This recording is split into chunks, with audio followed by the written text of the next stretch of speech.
Hi, this is Krista Lay. And I'm Craig Aarons Martin. We're the co-hosts of the SEL in EDU podcast. Proud member of the Education Podcast Network. Each show on the network is independently owned, and the views expressed may not represent those of other podcasts. For the best education podcast, visit edupodcastnetwork.com.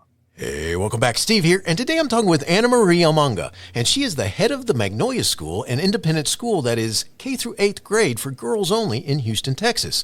They have a unique focus on the students and what and how they learn. Great conversation, so much to learn. Thanks for listening. Oh, by the way, before you go, it would be so cool if you helped out the podcast. How could you do that? Glad you asked. Here are 3 ways. Number 1, you could tell a friend and share links. Number 2, you could go to my website and leave a review and subscribe. And number 3, you could click on the link on my website homepage to buy me a coffee. And by doing this, you could donate $1 or $2, to help me address the costs associated with producing the podcast. That'd be so cool. You are awesome. Enjoy the show.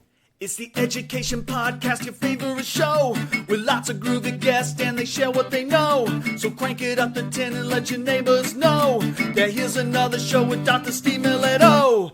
Teaching, Learning, Leading K12. Teaching, Learning, Leading K12. Teaching, Learning, Leading K12. With Dr. Steve Milletto.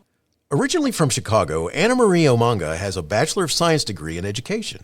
She began her career in the middle school classroom and then spent 6 years directing a supplemental education program for inner-city youth in Chicago. Annamarie then took her teaching skills to the business arena, where she started in training and development and then enjoyed a career in human resources with Gemini America and AIG. Throughout her career, Annamarie has presented a variety of seminars and given talks on a wide range of topics, including education, the formation of virtues, and marriage enrichment. Annamarie is thrilled and humbled to be the first head of school at Magnolia School. Annamarie, thanks so much for being on the show, and say hi to everyone. Hey, good afternoon. Thanks for having me. Well, great to have you here, and I got all kinds of cool stuff we're going to talk about with Magnolia School. So let's start there. And on the website, this is noted, a private, independent liberal arts school for girls in K through 8th grade. Could you tell us about why Magnolia School was founded?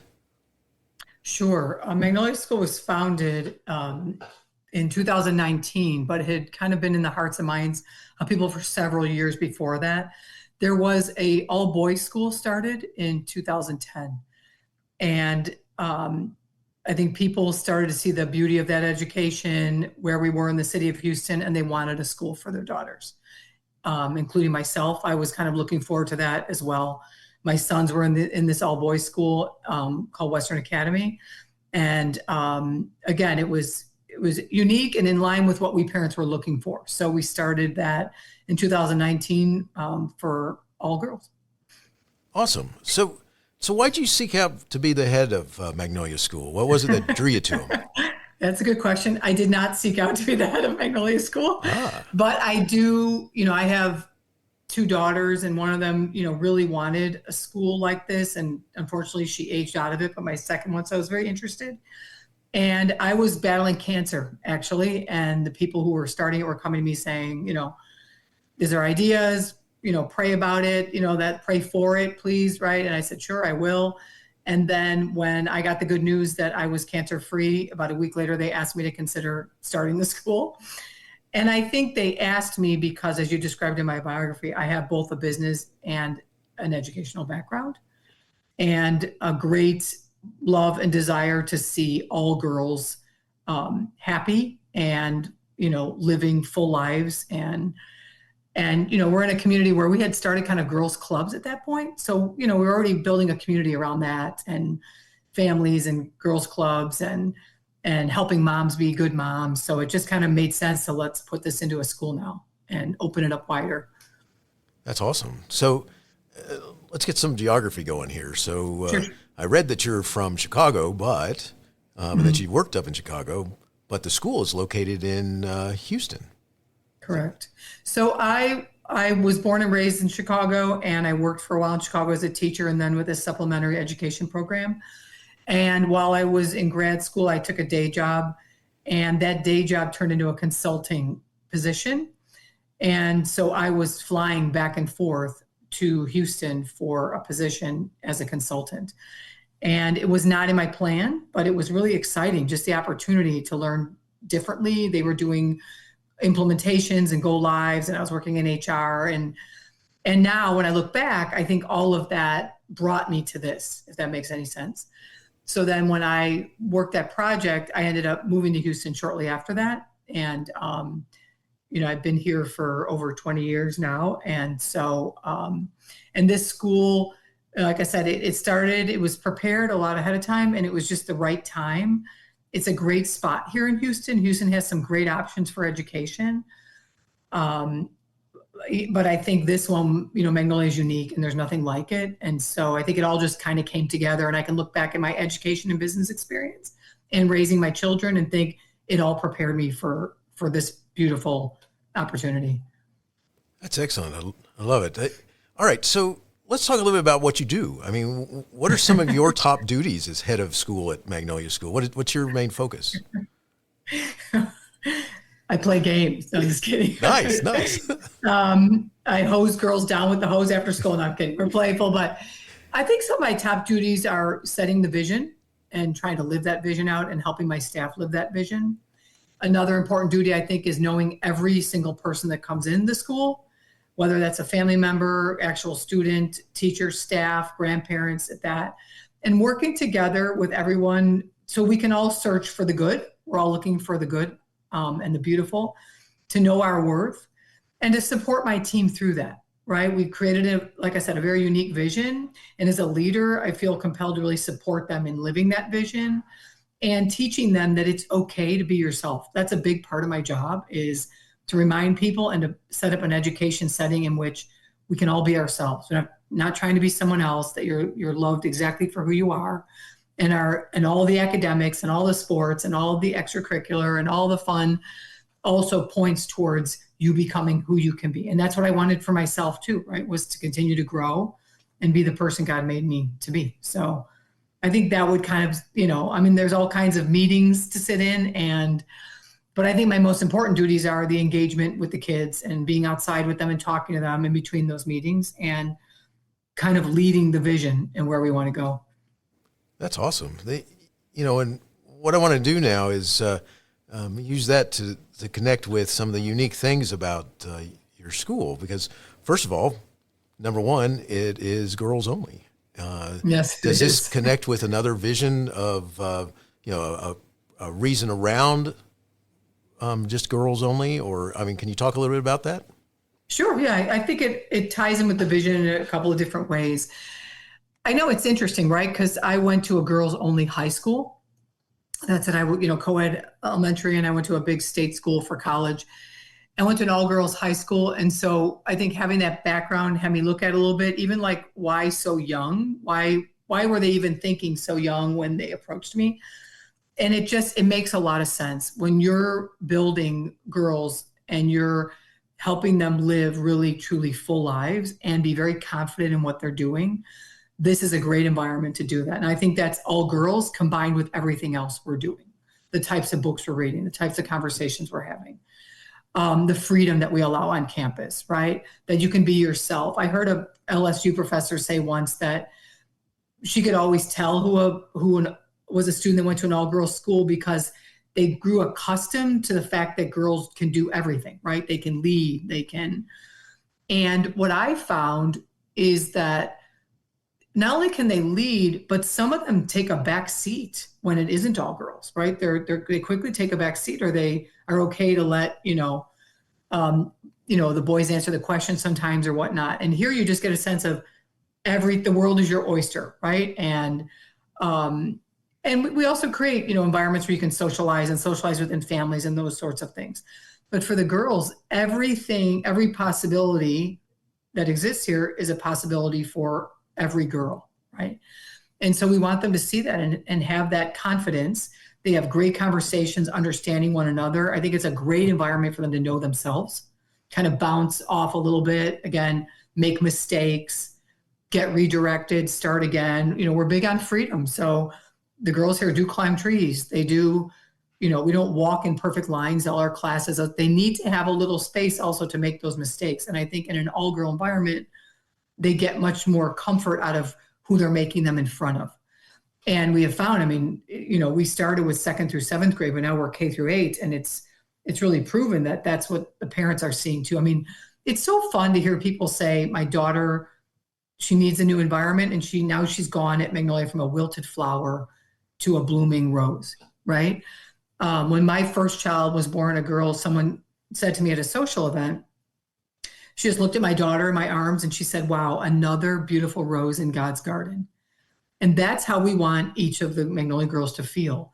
And I think this environment, and where people only show up for you and you lead those people, right, is it's really special.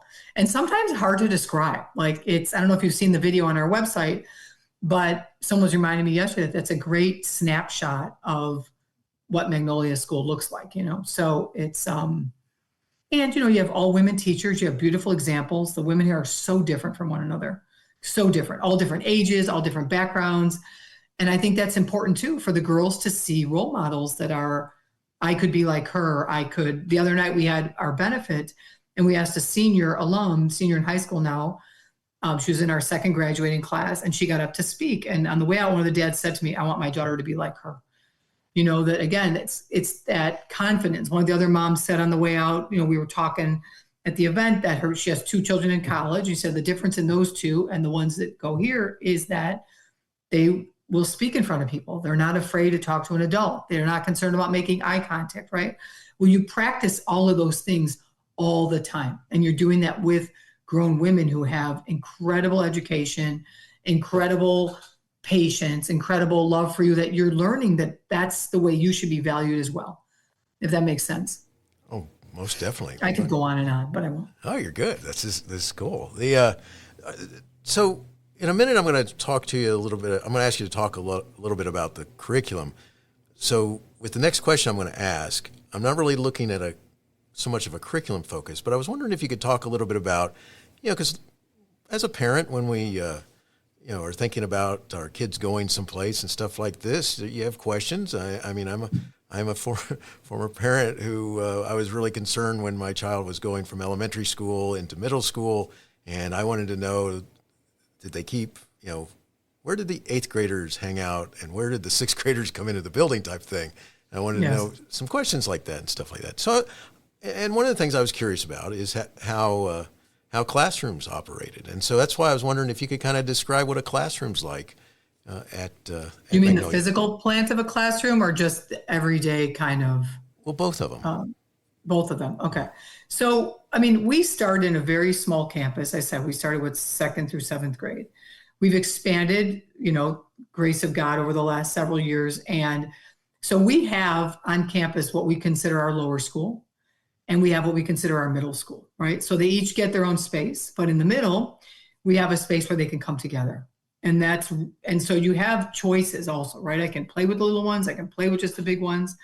You find the ones get older and they especially at break and recess, et cetera, that, they want some standalone time with their friends, right? Having conversations. So we create an environment where you have a lower school, you have a middle school, but you have an area where they can come together. At the same time, the classrooms are, I would say, fairly typical classrooms, that they have desks and carpets and you share carpet time in that. But we move much outside the classroom, I'd say, than your standard school, right? We're outside a lot. They might do art outside. They might do history outside. There's a lot of hands-on and a lot of learning, a lot of taking in nature, the beauty of nature, right? In elementary school, a whole grade studies insects and creatures, right? Small creatures. And in 3rd grade, the next grade up, the whole grade studies trees and plants and gardening. And then they get to 4th grade and they study birds and mammals. So there's a lot of learning that goes into around a theme for the year, but all of those things take you outside. So it's just not unusual to find the girls outside. Having said that, I think a typical lower school classroom is, like I said, a lot of hands-on, and it's a lot of also, phonics. We find phonics extremely important, the basics. We instituted a program 3 years ago, and we could see the results right away. We're still seeing them. The parents can see them. So it's an environment where they learn the basics, but they also learn, like we say, we want science class to breed scientists. We want history class to produce historians, right? We're not looking for a classroom where you just answer questions, right? Where's your curiosity? Ask the questions. I was walking down one day and the girls had a worm, but in 2 pieces. They were teaching me how it's going to regenerate. And I was like, thank you. It's like, but it's beautiful, right? Because they're not afraid to touch those things and live in nature. And in second grade, they studied praying mantises, cockroaches. I don't know when you pass through Texas, if you ever saw a Texas-sized cockroach, but they're enormous. But they learned all the benefits of the different creatures, right? Middle school, again, it amps up in terms of, I would say, seriousness, still a lot of hands-on. If you walk past our pre-algebra class, it is on fire. It is loud.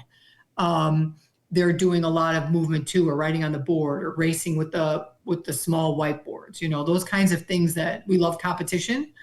We love teamwork, and, putting all those together in various ways.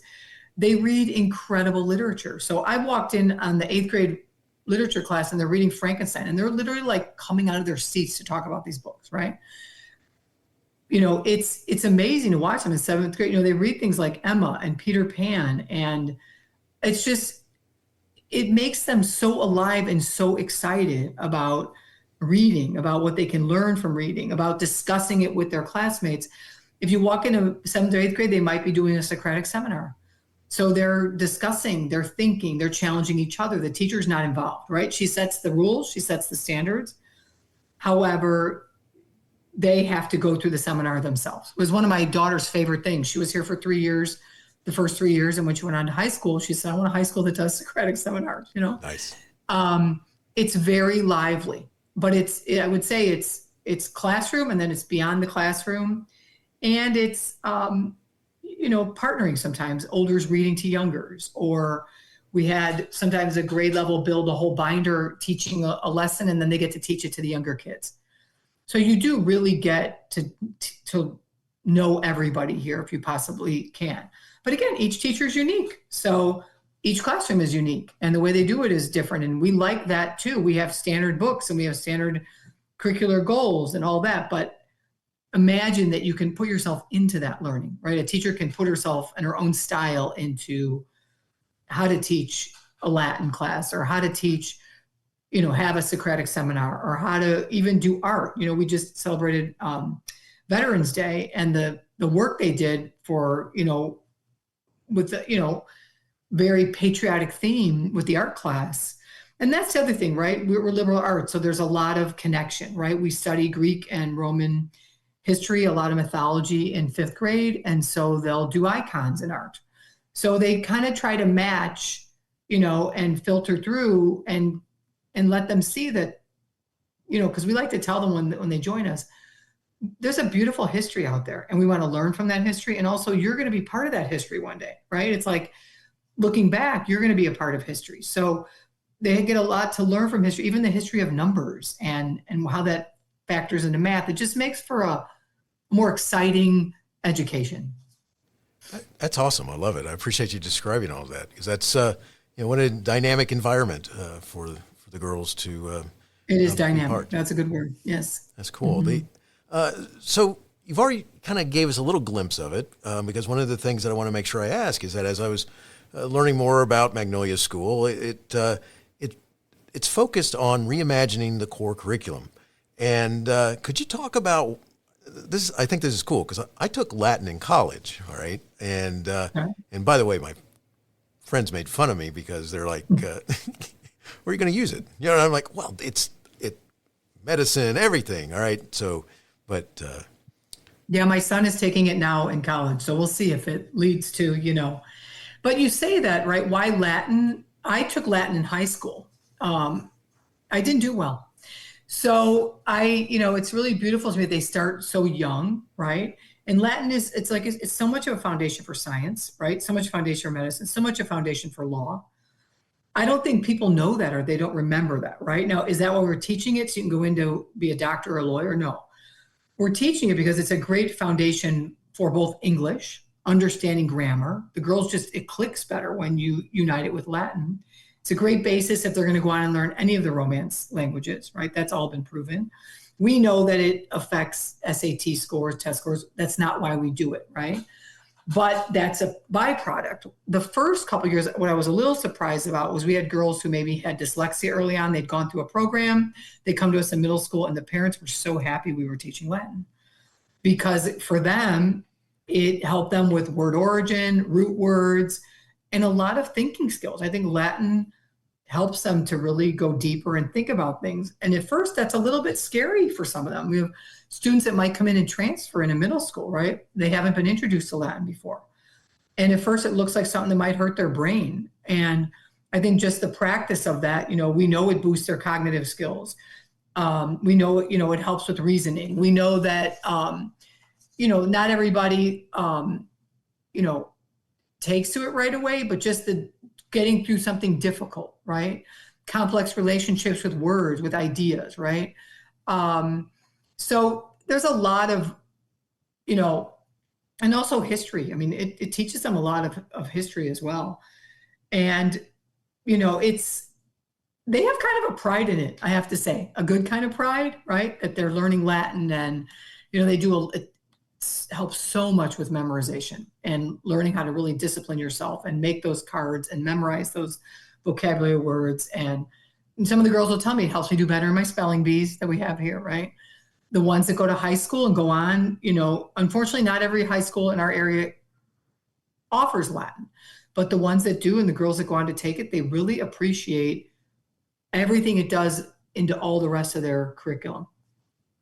It's so awesome because as someone who took a couple years of in college, Latin and the impact that it had, because I then went on to take another language that I focused on, and that is a more spoken language, not more spoken, is spoken language, and it was amazing how it did help with, and actually it helped with my English too. It's like understanding like you were talking about the root words and the basis of the words and things like this. But I just thought that was so cool because that's it's an incredible language, and to have it where as eighth graders or as when did they get introduced to it at first? I guess I should ask that question.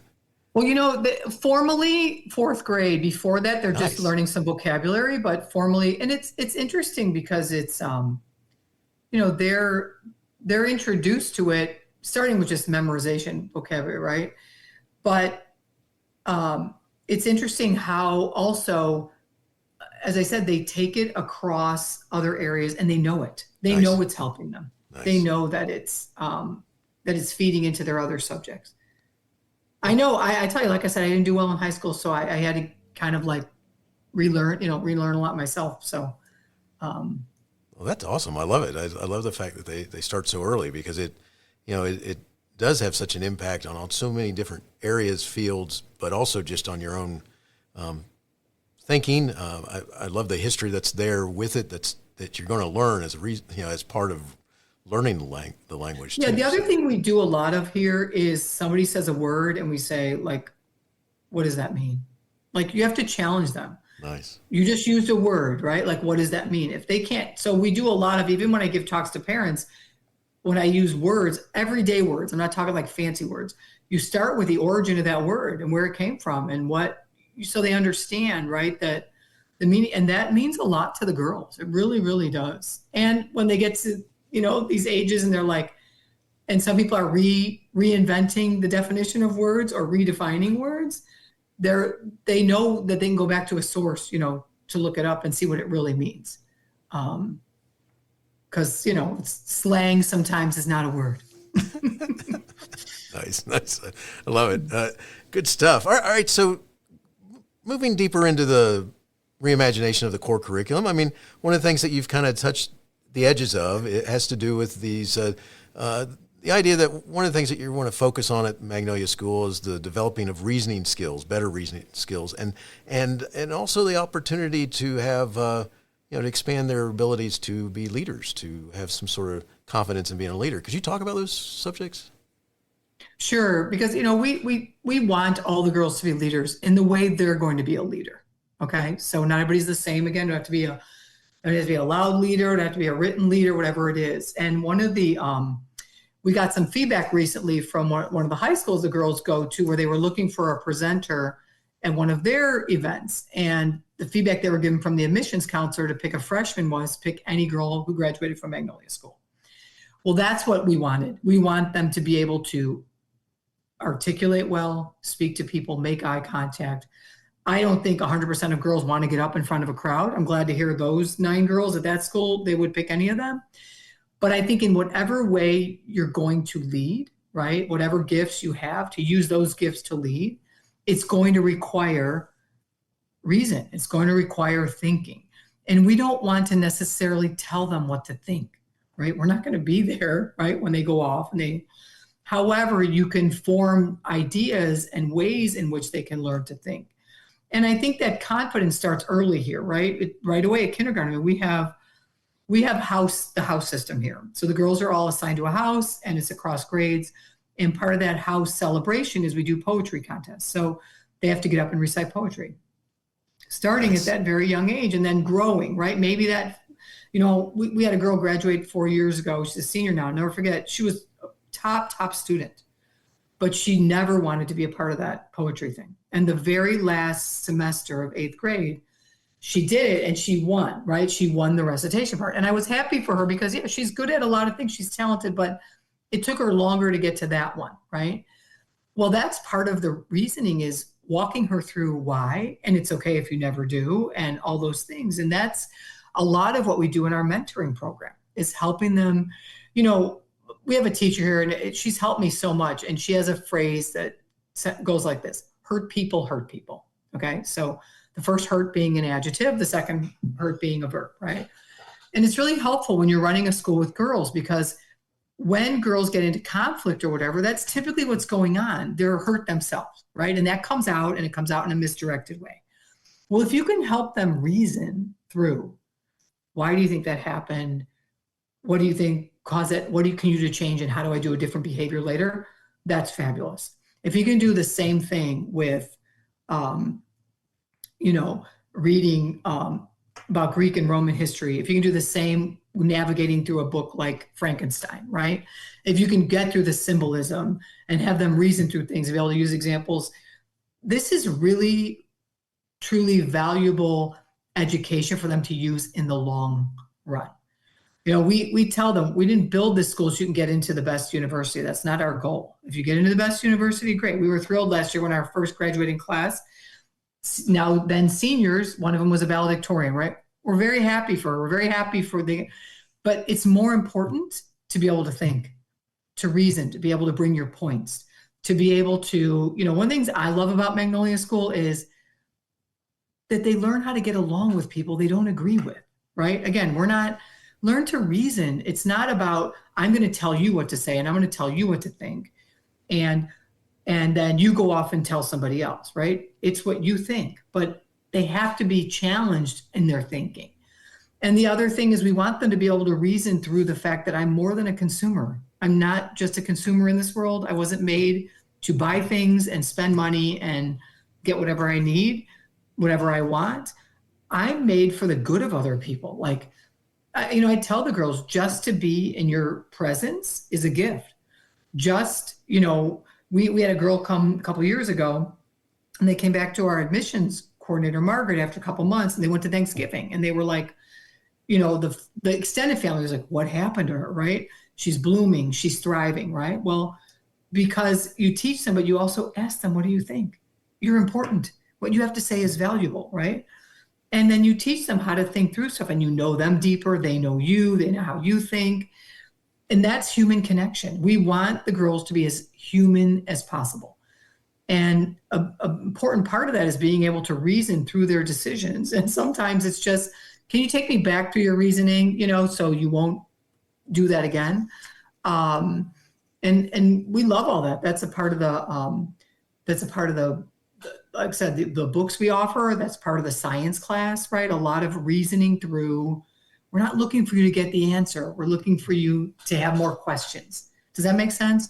With Most history, definitely. we're not looking for you to get everything right or memorize all the years that everything happened.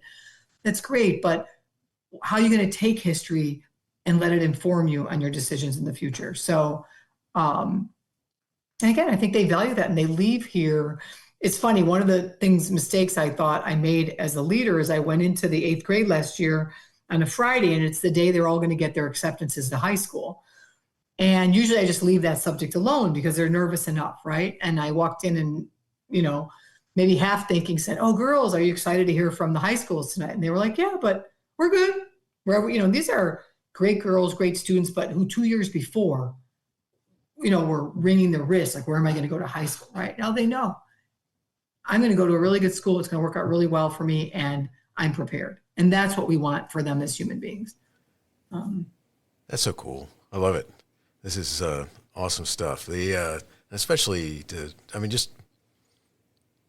it's helping them in so many different ways, kind of become a part of the world around them. I know, one of the things that happens over time, however, usually the break between school and like from high school to college, a lot of times that's where students kind of decide some things, shells might be left behind. The whoever they were before, they now have a new chance to make a new image of themselves. And what's really neat is that they have an opportunity to do that a couple different ways as they progress through your school. And that's awesome. Yeah. And I think part of that, even too, we work with the parents, and part of that informing them in freedom is that to help them understand when they go off to college, if they've been held too tightly, right, they might do things, but if you teach them gradually, right? So you went out of bounds, the bounds get tighter. Then we're ready to loosen the bounds again, right? But even, starting in middle school, it's with parents, walk them through this and help them reason through their decision. So it's their decision, right? I'm not saying you tell a 7th grader to choose their high school. That's not, but you walk with them, where you're going to go, where you're going to spend the time with your friends. You really want to go there. Is that you walk through the reasoning of some books out there, periodicals, TV shows, whatever it is that they can leave for college and do that themselves, I think is the goal. Hopefully. Oh, it's awesome. We always want to improve on where we came from, right? Yeah, no, it's cool. I love it. Love it. All right. So something I got to make sure we talk about is you have a really unique focus that has to do with technology. So can we go there? Sure. It's funny because I was thinking, some people say like, you guys don't do technology or you take technology out. And I thought technology was never in, right? It was in before. It's like what we did was make a deliberate decision that teachers can use technology to teach. The girls can certainly type their papers, do research and all that thing, but we were not going to have one-to-one computers in school. So when they go home, they want to type their papers, they want to learn research on the computer, all of those things, grade appropriate, under their parents' eyes, under our eyes, in helping them. Again, human education. These girls are alive. They're talking to each other at lunch.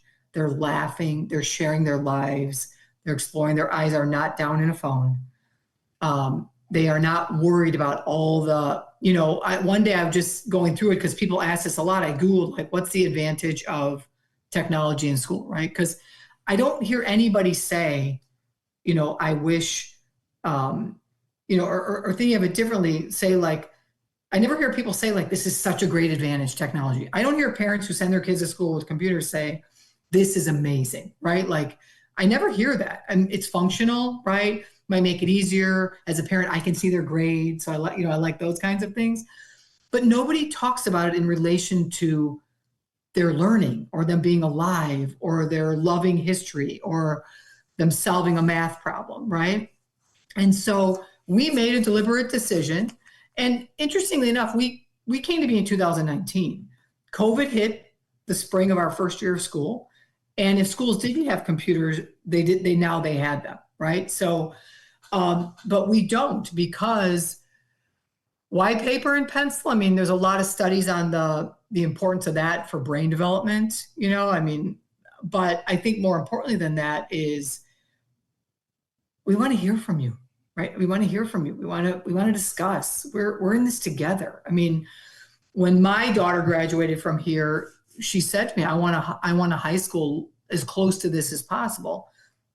That girl, I mean, she's very happy to use her phone, right? She is very happy to use apps and all that technology, but she wanted to read good books. She wanted to be in a classroom where you discussed and it was lively. And so I think, nobody misses it. We have had people come here, honestly, like it's too much. That drew several families here. The environment they were coming from, the technology was overstimulating. It was, navigating all of these pieces, navigating all the, I mean, I wasn't a teacher when they were doing all this, and I wouldn't want to be putting all these inputs in either, but it just, I mean, if you come here, let's say the video on the website's really great because you get this aerial view of what it's like to run around here, to move your body, right? To use your mind, to have great discussion, to be amongst, teachers that when you're on break are all outside with you, are all hanging around with you. I'm still waiting for the advantage. I'm still waiting for someone to say, there's such a great advantage for third graders to be doing their work on a computer. I haven't heard it yet, but we find, man, do they know each other, right? They know each other and they care for each other so much. And, there's a school nearby. I mean, they took up the philosophy that they don't have books in their library older than 15 years old, right? Everybody takes a mission and a position, or they take a position based on their mission. We took it differently. We want the books, we want the history, and we want them to look at each other, and we want them to look at the teacher, and we want the teacher to look at them. And it's really a beautiful environment, but again, I still haven't heard the arguments for why it's so good for them to be typing everything in, or being able to use an app for everything, or do your multiplication tables on an app. Or so we love it here. I mean, we love it. It works. I alluded earlier jokingly about hosing kids down. It's like after school, we do an aftercare where people are free to stay. One of us on the leadership team is outside, and we just, when it's hot in Houston, they want to be hosed down. That's a great alternative to sitting in a room staring at a computer all day. So I think it's also part of the excitement of learning, that they're reading books, that they go to places and history field trips where you can actually touch, real history books, that kind of thing. So cool. It is. It's really cool. It really, I mean, that's awesome, because that's, it's, my wife and I were at a restaurant the other day. We were talking to each other. We go to walk outside, and this other family had been in the restaurant, came out. They immediately, when they stepped outside the doors, they pulled out their phones, and all three of them, the kid, the two parents, were looking at the phones. And I'm like, what? It's like, okay, be careful. You're getting ready to walk in the parking lot. So it's like. Yeah, and I think we're all susceptible to that. I do. And so why start so young when they're still learning virtue and control and self-control? And, but even as an adult, it's a temptation for me. Like, what did I miss? Like at least they weren't talking while they were in the restaurant or using the phone.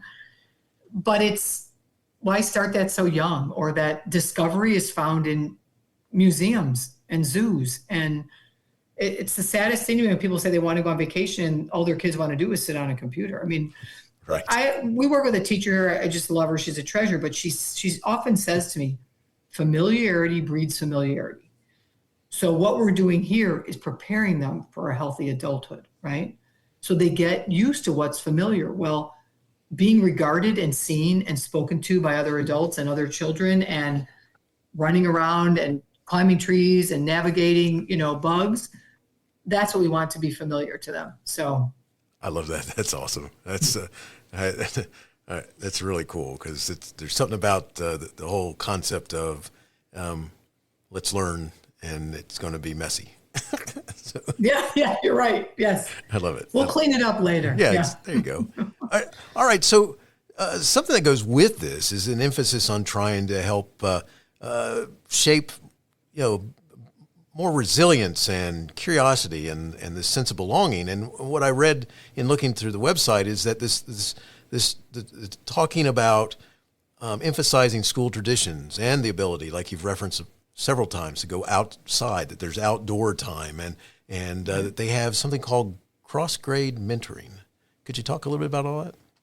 Sure. I mean, I think traditions are important in any school, but also traditions also lend themselves to that sense of belonging you're talking about, right? You belong to a greater community, and you're part of a greater community, and you want to look out for the people in that community. And so the house system is a tradition of ours, and we have celebratory days where I said we did the poetry contest, we do physical contests, they're doing races or games with hoops or balls or whatever. That part of that is losing. I mean, like it or not, it's like allow them to lose, right? It's everybody's assigned to a house, and year 6 is when my house finally won, right? I got used to losing and also used to winning. And how do you win and how do you lose amongst other people? You celebrate, but you also look out for those other people, right? One of the traditions we have is the buddy system. So that tradition is there's buddies lower and an upper grade. And it is really, really beautiful to watch. And we make it very clear, this is not a buddy system where you're buying expensive gifts. This is really like a big sister, little sister, So last week I was driving to a field trip. I just volunteered because sometimes for me, that's a way to get in their world and their adventure, right? So I'm driving one of the vehicles to a field trip, and I told them when you get picked up, it'll either be me or it'll be this teacher assistant in kindergarten. And the 7th grader said to me, if it's her, can you ask her to bring some of the kindergartners with her? No. That's cool. But what a beautiful reaction, right? Yes. They have this buddy system. I mean, my daughter's a senior in high school. She went here for the first 3 years. When she comes back to visit, her buddies head right towards her because she had a couple of them, and it's just, again, you're seen, you're loved, you're known. That's a very important part of being a girl. And so, so we have the buddy system where you have your buddy, and we do buddy lunches.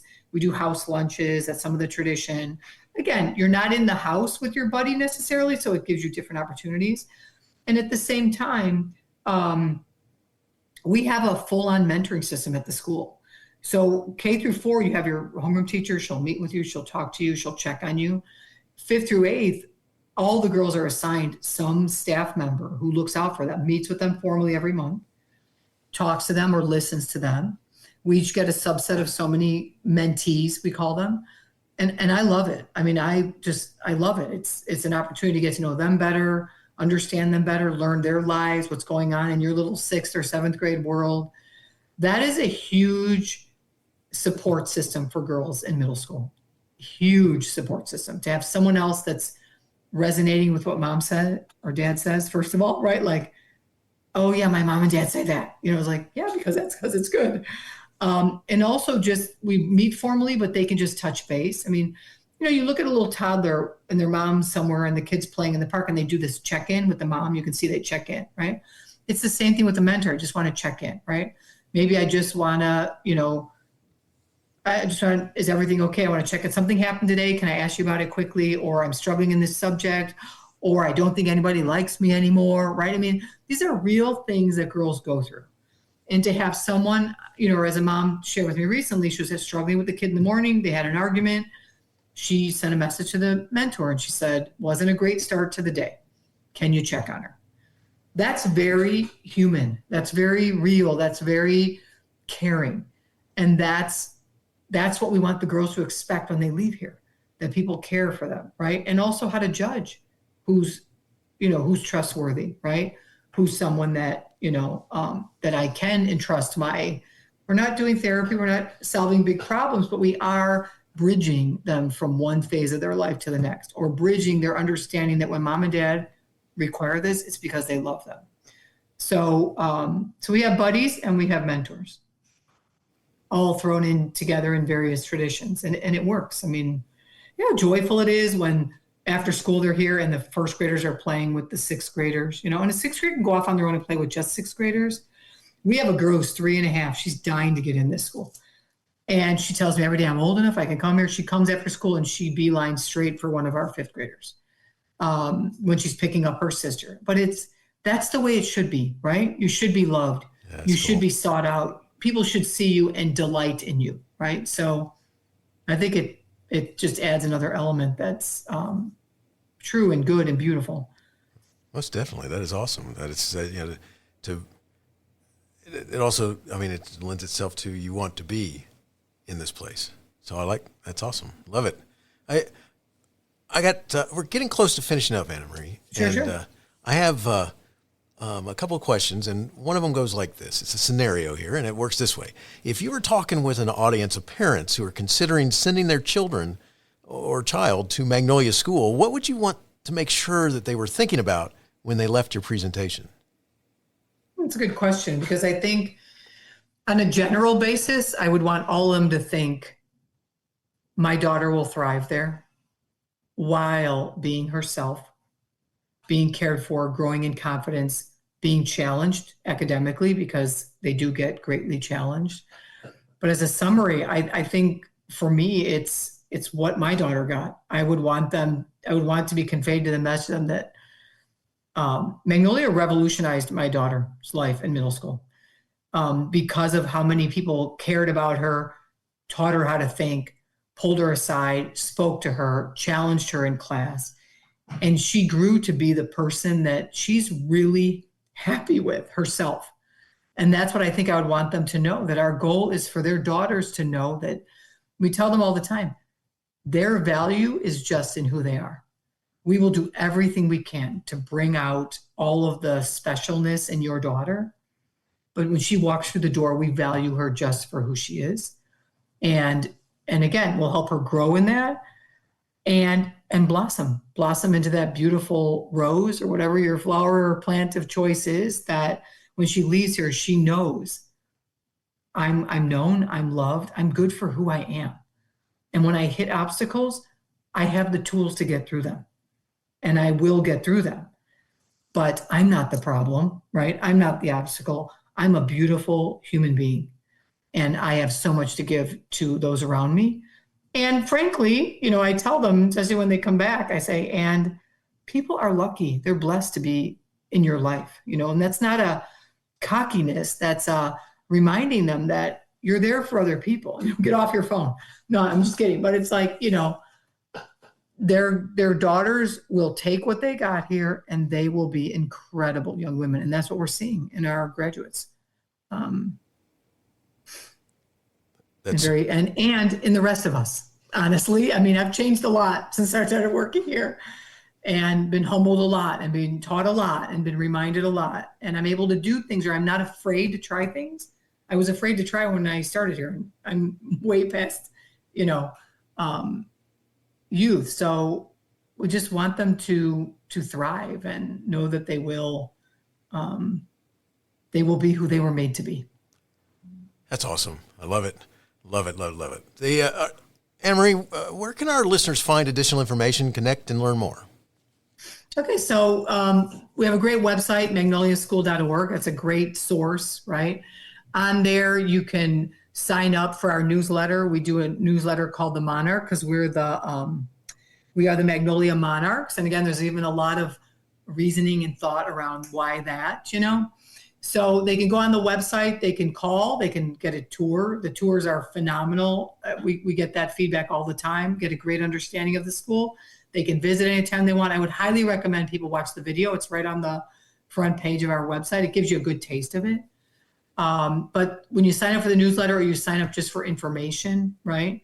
Then that, we can respond to any requests, if people are interested or looking for an environment like this to work in, there's a tab to go for careers, those kinds of things. So it's probably your most central piece that you can throw in what you want, and then we can respond to people's needs. That's awesome. And I'll make sure that I put some links right there in the show notes so it's easy to connect and find you. And so I got one last question for you, and it's something I like to ask my guests, and it goes like this. Yeah. Do you have a teacher in your past who made a difference in your life? If so, who was it, and what would you say if given the chance to say thank you? Yes. I think I'm fortunate enough to say I've had a few, but the one that jumps out at me sure is Mrs. Boyd, in fourth grade. She was strong. She was a strong woman herself, and she believed in everyone in her classroom, and she treated you that way. Nowadays you have programs called gifted programs, things like that. And I think for me, Mrs. Boyd treated everyone like they were gifted, right? Like you can reach the milestones you don't necessarily believe you can reach. She's passed now, but she would be like, someone who went through adversity in her own life, and it didn't change the way, she taught or treated people. She, still always with respect and kindness and drive. I liked her drive. That's cool. I love it. Thank you so much for sharing. Annamarie, thank you so much for talking with us about the Magnolia School. No Tech is an incredible concept, and I love this focus that you guys have on the curriculum, too. It's good stuff. Thank you. Thanks for your time. I appreciate it. Hey, you have been listening to Teaching, Learning, Leading K12, a podcast to help you help kids achieve their dreams. Teaching, Learning, Leading K12 is a member of the Education Podcast Network. Podcasts for educators, podcasts by educators. Teaching, Learning, Leading K12 is a member of the podcast network based in Canada called Voice Ed Radio. Voice Ed Radio, your voice is right here. The opinions expressed on Teaching, Learning, Leading K12 are those of the guests and host. Teaching, Learning, Leading K12 is intended to share ideas, advice, and suggestions. Teaching, Learning, Leading K12 is produced for educational purposes. Hey, thanks for listening. It would be awesome if you visited my website at stephenmiletto.com and connected with me, left a review, and listened to more episodes. And by the way, you could also share it with your friends, with your family, and your colleagues. Thanks so much. You're awesome.